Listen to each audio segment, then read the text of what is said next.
Bismillahirrahmanirrahim. Assalamualaikum warahmatullahi wabarakatuh. Nama saya Habibah Nur Aini, NIM saya 203114447. Saya akan mereview manajemen keuangan strategik dari pertemuan pertama sampai ke pertemuan ke-7. Yang pertama yaitu overview manajemen keuangan strategik. Jadi ada manajemen keuangan internasional, dan manajemen keuangan strategik. Nah, manajemen keuangan sendiri yaitu upaya perusahaan untuk melakukan perencanaan keuangan, pengelolaan aset, dan penyimpanan dana, dan serta pengendaliannya. Lalu manajemen keuangan internasional itu memiliki konsep yang hampir sama dengan manajemen keuangan. Tapi biasanya manajemen keuangan internasional ini untuk perusahaan-perusahaan multinasional yang memiliki perusahaan di cabang di berbagai negara karena mengukur atau menghitung dengan mata uang yang berbeda-beda dengan kurs yang berbeda-beda pula.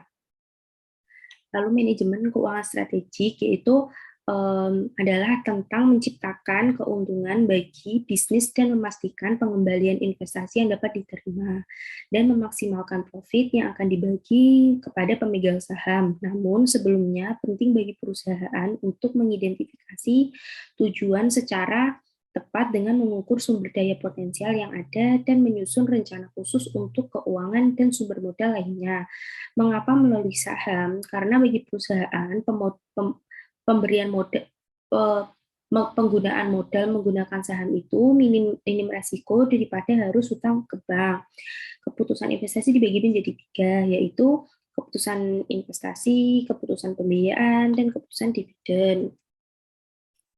Lalu di materi MKS saya juga mempelajari komponen-komponen berikut, yaitu yang pertama ada uang, alat sebagai transaksi, ada investasi, yaitu sebagai alat untuk alat suatu penundaan keinginan sesaat untuk kebaikan jangka panjang. Ada profit, keuntungan dalam kegiatan bisnis atau investasi, ada kapital struktur atau dikenal juga sebagai struktur modal. Ini adalah aset terpenting dalam perusahaan di mana elemen ini sendiri digunakan untuk mengukur jumlah hutang terhadap ekuitas di dalam perusahaan untuk membiayai aktivitas operasional dan keputusan pembelian aset. Komponen ini penting ketika kita ingin mengambil keputusan jangka panjang. Lalu ada capital budgeting, yaitu proses menganalisa seluruh proyek-proyek dan menentukan proyek yang akan diberikan anggaran modal. Elemen ini penting juga bagi perusahaan agar perusahaan mengetahui secara terperinci pendanaan yang ada dan meminimalkan over investment atau mencegah juga adanya under investment, serta mengantisipasi adanya kesalahan dalam pengambilan keputusan. Cara menghitungnya itu ada beberapa metode, yaitu ada NPV, IRR, PI, dan PP. Payback Period Profitability Index. Lalu yang terakhir itu ada dividen distribusi, yaitu pembagian laba kepada para pemegang saham yang disesuaikan dengan jumlah saham yang dimilikinya.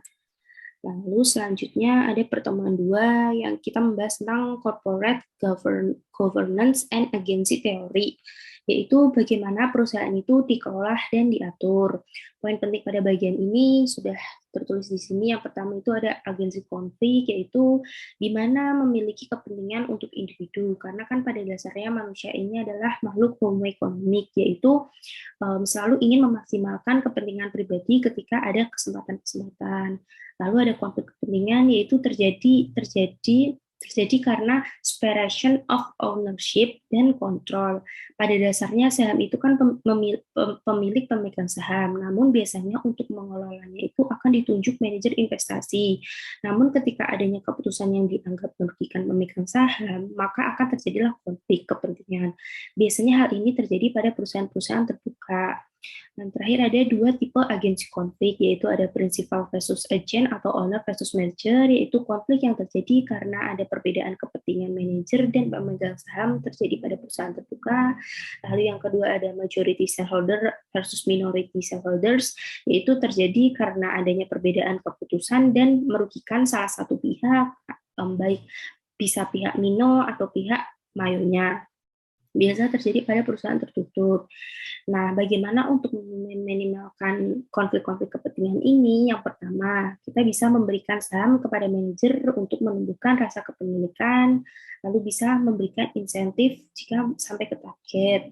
Baik, untuk selanjutnya pertemuan ketiga ketiga kita membahas tentang business visibility analysis, yaitu proses menentukan apakah suatu ide bisnis itu layak atau tidak dengan model pembiayaan investasi.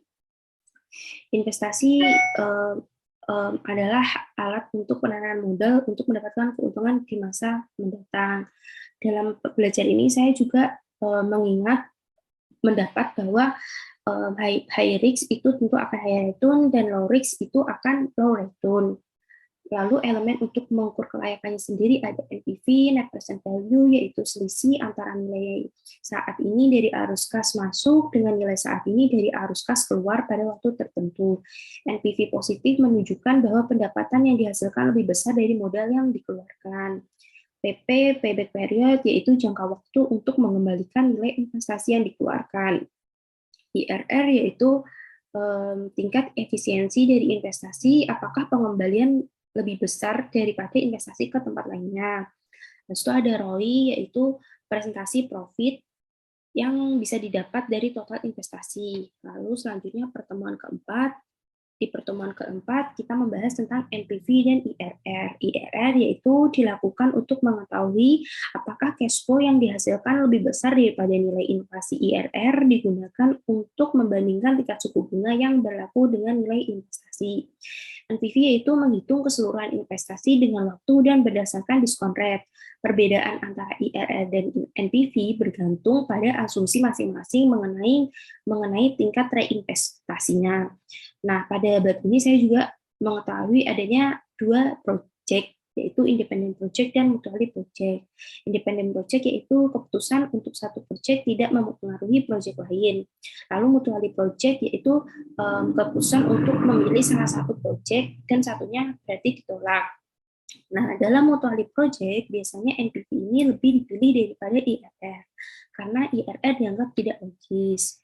Baik, selanjutnya pada pertemuan kelima, kita membahas tentang capital budgeting under condition of uncertainty, yaitu proses yang digunakan perusahaan untuk memilih modal investasi yang akan menghasilkan laba terbesar bagi pemegang sahamnya. Keputusan ini cenderung untuk jangka panjang. Terdapat dua model analisa, yaitu analisa sensitif dan analisa skenario. Untuk analisa sensitif yaitu adanya perubahan variabel yang paling berpengaruh, di mana penurunan pada variabel tertentu bisa mempengaruhi laba. Lalu untuk skenario analisa yaitu perusahaan memprediksi peristiwa-peristiwa yang dapat terjadi di mendatang dengan mempertimbangkan berbagai alternatif hasil yang dapat terjadi. Lalu selanjutnya pada pertemuan ke-6 saya mempelajari pembahasan tentang kebijakan akuisisi. Akuisisi yaitu pengambilan alihan perusahaan sepenuhnya bisa melalui pembelian saham atau pembelian aset untuk pembayaran bisa kas. Saham untuk pembayaran bisa kas atau saham atau kombinasi dari keduanya. Ketika memutuskan untuk mengakuisisi telah membeli perusahaan dengan harga sekian itu, selanjutnya perusahaan harus mampu menghasilkan profit di atas harga pembelian.